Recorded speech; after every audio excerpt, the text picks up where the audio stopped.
আল্লাহ পাক বলেছেন, শোনেন, আল্লাহ পাক বলেছেন কিয়ামতের মাঠে আল্লাহ পাক বলবেন, নিজেই বলবেন যে আইনা মুতাহাবুনা লিজালালি, আমার ইজ্জতের জন্য যারা পরস্পরকে ভালোবাসতো এরা কোথায়? আল্লাহ পাক ঘোষণা করবেন কোথায় তারা, যারা আমার জন্য পরস্পরকে ভালোবাসতো। আল্লাহ বলবেন আলিয়াউমা, আজকে, আজিল্লুহুম, আমি ওদেরকে ছায়া দিব, ফি জিল্লি, আমার আরশের ছায়ায়। বলেন সুবহানাল্লাহ। ইয়াউমা লা জিল্লা ইল্লা জিল্লি, যেদিন আমার এই আরশের ছায়া ছাড়া অন্য কোনো ছায়া থাকবে না। মানে কিয়ামতের মাঠে আল্লাহর আরশের ছায়ায় ছায়া পাবে কারা? যারা পরস্পরকে আল্লাহর জন্য ভালোবাসতো। আলহামদুলিল্লাহ, এই যে আমরা এখানে আছি, আমরা কি একে অপরকে আল্লাহর জন্য ভালোবাসি না? আমি কি আপনাদেরকে চিনি? আপনারা কি আমাকে চিনেন? এই যে আপনারা আলেমন আমাদেরকে ভালোবাসেন, ইসলামকে ভালোবাসেন, কিসের জন্য বাসেন? আল্লাহর জন্য। এই আল্লাহর জন্য যারা পরস্পরকে মহব্বত করে, আল্লাহ পাক তাদেরকে আরশের ছায়ায় ছায়া দিবেন ইনশাআল্লাহ। আরো একটা নেকি আছে, বলবো?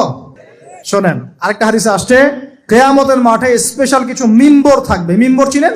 যেখানে দাঁড়ায় ইমাম সাহেব খুতবা দেয়, এরকম মিম্বর থাকবে। এই মিম্বর গুলো হবে নূরের মিম্বর। কিসের?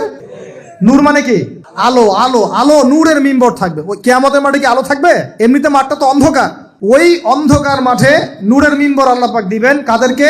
যারা পরস্পরকে এই আল্লাহর জন্য মহব্বত করত। আর নবীগণ, শহীদগণ তাদের দিকে তাকায় থাকবে। তাকায় নবীগণ, শহীদগণ পর্যন্ত এই মানুষগুলোকে দেখে ঈর্ষা করবে, কাশ আমরাও যদি এমন হতে পারতাম।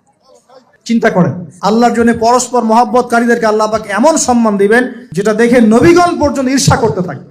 তাহলে আমরা কি আল্লাহর জন্য পরস্পরকে মহব্বত করতে পারি কিনা? এটা হলো 8-9 নাম্বার। আল্লাহর জন্যই ঘৃণা করতে হবে। আল্লাহর জন্য ঘৃণা কেমন? যেমন কেউ ইসলামকে পছন্দ করে না, কটূক্তি করে, ইসলামের এইটা ভালো না, ওইটা ভালো না, ইসলামের সাথে দুশ্মনী করে ভিতর থেকে বাহির থেকে, আপনি ওদেরকে ভালোবাসতে পারবেন না। যদি আল্লাহর দুশ্মনদের সাথে আপনার ভালোবাসা থাকে, তাহলে আপনিও আল্লাহর দুশ্মনের কাতারে অন্তর্ভুক্ত হয়ে যাবেন।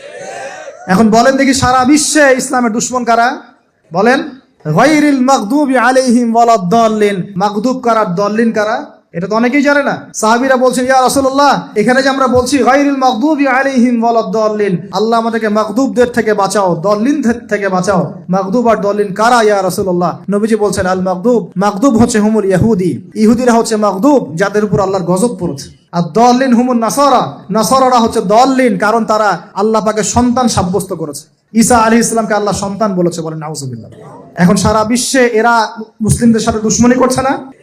আমরা যদি ব্যক্তিগতভাবে, সামাজিকভাবে বা পলিটিক্যালি ওদের সাথে বন্ধুত্ব করে চলি, আমরা কি আল্লাহ দুশ্মনদের সাথে শরীক হলাম না? খুব খেয়াল রাখতে হবে। আল্লাহর জন্য ভালোবাসা, আল্লাহর জন্য দুশ্মনী। আল্লাহ পাক আমাদেরকে বোঝার তৌফিক দান করুন। এবং সবশেষ যেটা 10 নাম্বার, সেটা হলো আল্লাহওয়ালা মানুষ যারা, সেই মানুষদের সাথে মহব্বত রাখলে আল্লাহ আপনাকে ভালোবাসবেন। আল্লাহওয়ালা মানুষদের সাথে মহব্বত রাখতে চান, নাকি আপনার এই জেনাকারী গার্লফ্রেন্ডের সাথে আপনি মহব্বত রাখতে চান? আল্লাহ পাক আমাদের সবাইকে আল্লাহওয়ালা মানুষদেরকে ভালোবাসার তৌফিক দান করুন এবং তাদের সোহবতে থাকার তৌফিক দান করুন।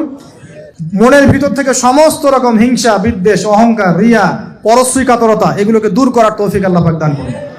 আমরা দোয়া করি আল্লাহ পাক সবাইকে তাওহীদপন্থী হওয়ার তৌফিক দান করুন, নবীর সুন্নতের উপর আমল করার তৌফিক দান করুন। নবী সাল্লাল্লাহু আলাইহি ওয়াসাল্লামের উম্মত হিসেবে তার সুন্নতকে সর্বোচ্চ অগ্রাধিকার দেওয়ার তৌফিক দান করুন। আল্লাহ পাক আমাদের সবাইকে আল্লাহ যাদেরকে ভালোবাসতে বলেছেন তাদেরকে ভালোবাসার তৌফিক দান করুন। এই নগ্নতা, অশ্লীলতা, পর্নোগ্রাফি, হারাম সম্পর্ক থেকে আল্লাহ আমাদেরকে বাঁচান। আল্লাহ পাক আমাদেরকে মাদক থেকে বাঁচান। আল্লাহ পাক আমাদেরকে পরস্পরকে আল্লাহর জন্য ভালোবাসার তৌফিক দান করুন। আল্লাহ পাক আমাদের সবাইকে আরশের ছায়া পাওয়ার তৌফিক দান করুন। আল্লাহ পাক আমাদের সবাইকে বেশি বেশি কোরআন তেলাওয়াত এবং নামাজ পড়ার তৌফিক দান করুন।